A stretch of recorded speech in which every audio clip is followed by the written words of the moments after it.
Breaking news చూస్తున్నాం. రాజమహేంద్రవరం మాజీ MP Bharat Ram కు షాక్ తగిలింది.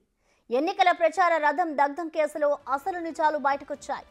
భరత్ రామ్ కు సానుభూతి కోసం వైసీపీ కార్యకర్తే ఆ వాహనాన్ని కాల్చినట్లు పోలీసులు తెలిపారు.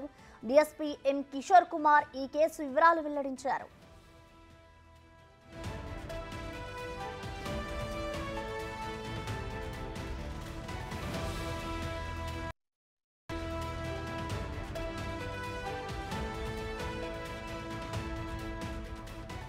భరత్ అనుచరులు నిత్యం కార్యాలయ ఆవరణలో మద్యం తాగుతుంటారని, ఘటన జరిగిన రోజు రాత్రి శివాజీ మద్యం తాగి అందరూ వెళ్లిపోయిన తర్వాత ఓ పాలిథిన్ కవర్లో పెట్రోల్ పోసి దానిని ప్రచార రథం ముందు టైర్ పై ఉంచినట్లు తెలిపారు.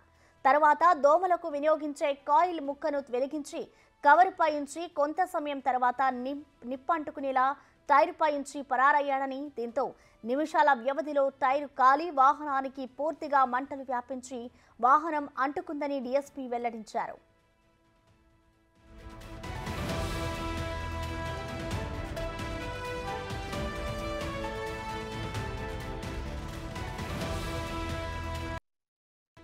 రాజమండ్రి ప్రజలకి నమస్కారం. గత కొన్ని రోజులుగా వైఎస్ఆర్సీపీ మాజీ పార్లమెంట్ సభ్యులు భరత్ రామ్ తన ప్రచార వెహికల్ ని ఓరవలేని తనంతో తెలుగుదేశం పార్టీ వాళ్ళు దగ్ధం చేశారని సింపతి కోసం ప్రయత్నం చేయడం మనందరం కూడా చూసాం. ఇప్పుడే నాకు పోలీసు వారి ద్వారా అందిన సమాచారం పరంగా ఈ వెహికల్ ని ఏదైతే వైఎస్ఆర్సీపీ భరత్ రామ్ ప్రచార రథాన్ని వాళ్ళ పార్టీ వారే తనకి సంబంధించిన వ్యక్తులే సింపతి కోసం వారి వెహికల్ వారే కార్ చేసుకున్నారని ఇప్పుడే నాకు గౌరవ ఎస్పీ గారు తెలియజేశారు. చాలా దురదృష్టకరం. రాజమహేంద్రవరంలో ఎప్పుడు ఇలాంటి సంస్కృతి సాంప్రదాయాలు లేవు. అండ్ అసలు ఎప్పుడు ఈ టైప్లో సంస్కృతి రాజమహేంద్రవరంలో ఎప్పుడు లేదు. ఓటమి భయంతో ఓరవలేని తనంతో ప్రజల్లోకి సింపతి తెచ్చుకోవడానికి ఇలాంటి చీప్ పాలిటిక్స్ వైసీపీ వారు చేస్తారని మాత్రం నేను ఎప్పుడు కూడా ఊహించలేదు. వీరి యొక్క చీప్ పాలిటిక్స్ రాజమండ్రి ప్రజలకే కాదు రాష్ట్రంలో అందరికీ తెలియాలి. వైసీపీ పార్టీ వారు వారి ప్రచార రథాలను వాళ్ళే కాల్ చేసుకొని దాన్ని మళ్ళీ తెలుగుదేశం పార్టీ వారికి ఆపాదిస్తూ ప్రజల్లోని ఇది ఒక విధమైన పాలిటిక్స్ తోటి సింపతి పాలిటిక్స్ తోటి ప్రజల్లోకి రావడానికి ప్రయత్నాలు చేస్తా ఉన్నారు.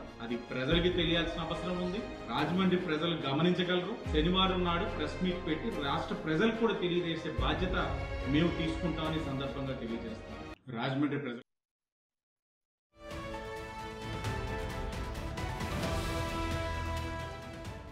రాజమహేంద్రవరం మాజీ ఎంపీ భరత్ రామ్ కు షాక్ తగిలింది. ఎన్నికల ప్రచార రథం దగ్ధం కేసులో అసలు నిజాలు బయటకొచ్చాయి. భరత్ రామ్ కు సానుభూతి కోసం వైసీపీ కార్యకర్తే ఆ వాహనాన్ని కాల్చినట్లు పోలీసులు తెలిపారు. డీఎస్పీ ఎం కిషోర్ కుమార్ ఈ కేసు వివరాలను వెల్లడించారు. దీనికి సంబంధించిన కంప్లీట్ డీటెయిల్స్ మా ప్రతినిధి రాజేష్ అందిస్తారు. రాజేష్, చెప్పండి. వైసీపీ వాహనాన్ని తగలపెట్టిన దీంట్లో పోలీసులు అయితే ఒక ప్రెస్ నోట్ ని రిలీజ్ చేశారు. అసలు ఈ ప్రెస్ నోట్ లో ఎలాంటి వివరాలని పోలీసులు పొందుపరిచారు? Rajesh, good morning Prasanna. ఈ గత నెల 28వ తేదీ రాత్రి జరిగిన ఆ కారు దగ్ధం కేసులో బొమ్మూరు పోలీసులు వెంటనే ఛేదించారు. సుమారుగా ఇందులో 10 మంది అనుమానితుల్ని తీసుకున్నప్పటికీ వారిలో ముఖ్యంగా వైసీపీ కార్యకర్త దంగేటి శివాజీ, అతను ఖచ్చితంగా వైసీపీ కార్యకర్తే. దాంతో పాటు మార్గాని భరత్ తండ్రి నాగేశ్వరరావుకి ముఖ్య అంచుడుగా ఉన్నారు. వాళ్ళందరూ కూడా మొత్తం 28వ తేదీ రాత్రి మార్గాని ఎస్టేట్స్ లో, అంటే ఎస్టేట్ లో ఉన్న ఒక పక్కన షెడ్ లో ఈ కారు ఉంది. ఇది ప్రచార రథం ఉంది. అయితే ప్రచార రథానికి దగ్గరలోనే వీళ్ళందరూ కూడా ఫ్రెండ్స్ అందరితో కలిపి మందు పార్టీ చేసుకుని రాత్రి 10:30-11 గంటల తర్వాత ప్రత్యేకంగా ఒక యూట్యూబ్ లో చూసి ఎలా దగ్ధం చేయాలి, అంటే మొత్తం ఒకసారిగా అంటుకోకుండా ఎలా చేయాలని చెప్పి మొత్తం యూట్యూబ్ లో చూసి ప్రత్యేక ప్లాస్టిక్ కవర్ లో పెట్రోల్ నింపుకొని అలాగే సీట్లలోను అలాగే బ్యాక్ సీట్ లోను బానెట్ మీద అలాగే ముఖ్యంగా టైర్లను ఎక్కువ టైర్ల మీద పెట్రోల్ పోసాడు. అయితే మొత్తం వేసిన తర్వాత వెంటనే అంటుకోకుండా దోమల చక్రం తీసుకొచ్చాడు. దోమల చక్రం తీసుకొచ్చి దోమల చక్రంలో చివర అంటుకునే విధంగా పెట్టుకుని దాని మీద అగ్గిపుల్లు పెట్టాడు. అగ్గిపుల్లు పెట్టి దోమల చక్రం చివరి దాకా వచ్చిన తర్వాత అగ్గిపుల్లు ఒకసారిగా ఫైర్ అవడంతో దాంతో వెంటనే పెట్రోల్ అంటుకుంది. ఈ నేపథ్యంలో మొత్తం అంటే వీళ్ళు అక్కడి నుంచి స్పాట్ నుంచి వెళ్ళిపోయిన తర్వాత ఒక 10 నిమిషాలకి కార్ అయితే ఫైర్ అయింది. ఈ నేపథ్యంలో మొత్తం అంతా కూడా అతను చెప్తున్న తీరు చూస్తే మాత్రం అందరూ ఆశ్చర్యపోయిన పరిస్థితి. అంటే ఎంత ప్లాన్ గా ఎలా చేయగలిగారని చెప్పి అయితే అతను మాత్రం ఒకటి చెప్తున్నాడు. ఓడిపోయిన తర్వాత మార్గాని భరత్ కు గత సింపతి కావాలి, ఆ సింపతి తెచ్చేందుకే ఈ ప్రయత్నం చేశానని చెప్పి శివాజీ అయితే చెప్పాడు. ఏదేమైనా కానీ కేసును ఇంచుమించుగా ఒక వారం రోజులకు ఛేదించిన పోలీసులు మాత్రం సీఐని మాత్రం వెంటనే అభినందించారు. అయితే ఈ కేసు సంబంధించి అతని మీద సెక్షన్ 452 నమోదు చేశారు. అతని మీద నమోదు చేసి రిమాండ్ తరలించారని చెప్పాలి Prasanna. Right, thank you Rajesh.